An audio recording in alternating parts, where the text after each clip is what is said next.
رات کو 3 بجے آپ بستر پہ لیٹتے ہیں پھر بھی نماز فجر پڑھیں. نماز فجر کی چھٹی نہیں, نماز فجر میں ناغہ نہیں ہے, یہ نوست کی بنیاد ہے. نماز فجر نہ پڑھنا سورج نکلنے سے پہلے پہلے یہ کسی بھی شخص کے خبیث ہونے کی علامت ہے. رسول پاک فرماتے ہیں خبیث آدمی, رسول پاک فرماتے ہیں یہ منافق آدمی ہے. رسول پاک فرماتے ہیں میرا جی چاہتا ہے اس کی لاش کو میں آگ لگا کے جلا دوں. یہ ایسا گندا انسان ہے کہ شیطان نے اس کے کانوں میں پیشاب کر دی. تو میرے نوجوان بھائیو, آپ رات گیا تک واٹس ایپ استعمال کرتے ہو, فیس بک اور چینلز پہ بیٹھے رہتے ہو, چلے میں آپ کو ان چیزوں سے نہیں روکتا, لیکن اللہ کا واسطہ دے کر کہتا ہوں پوری دنیا میں جہاں تک میرا پیغام جائے, کوئی میری مسلمان بیٹی بہن میرا بھائی مجھے سنے تو میں اسے 1000 بار یہ کہوں گا کہ نماز فجر سے پیار سیکھو.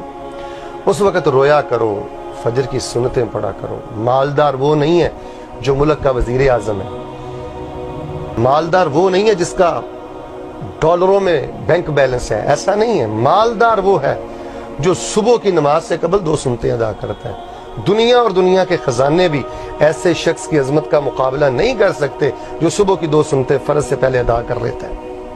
صلاۃ الفجر یا عباد اللہ, نمازی بھائیو نماز فجر سے پیار کرو.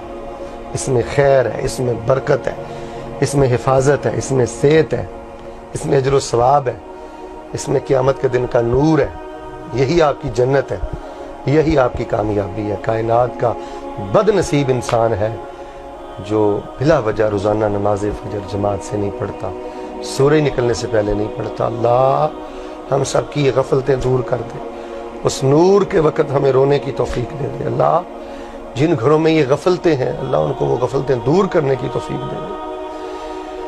اگر آپ کی والدہ آپ کو اٹھاتی ہے, والد اٹھاتا ہے, تو ایسے والدین کے پاؤں دھو دھو کر پیا کریں جو آپ کو فجر کے وقت اٹھاتے ہیں. ان سے ناراض نہ ہوا کریں, ان کی انسلٹ نہ کیا کریں, اور ان سے بدتمیزی سے پیش نہ آیا کریں. واللہ میں ایسے درجنوں گرانے جانتا ہوں گھر میں ماں باپ نہیں ہے اور خاندان میں سے کوئی بندہ بھی نماز فجر نہیں پڑھتا, اور وہ بھی گرانے منحوس ہیں کہ جن کے والدین فجر کی نماز نہیں پڑھتے. تو میں بڑی معذرت اور محبت سے یہ پیغام پوری دنیا میں پہنچانا چاہتا ہوں کہ جو میرے مطالعہ میں چیز آئی ہے وہ یہ ہے کہ فجر کا نمازی کسی نہ کسی روز اللہ اس کو کنارے لگا ہی دیتے ہیں اور اللہ اس کے لیے خیر کے دروازے کھول دیتے ہیں. اللہ مجھے اور آپ کو نماز فجر کی محبت اور نماز فجر کی عقیدت اور ادائیگی نصیب فرمائے. دین کی بات پھیلانا صدقہ جاریہ ہے. ثواب کی نیت سے ویڈیو کو شیئر ضرور کیجیے. جزاک اللہ.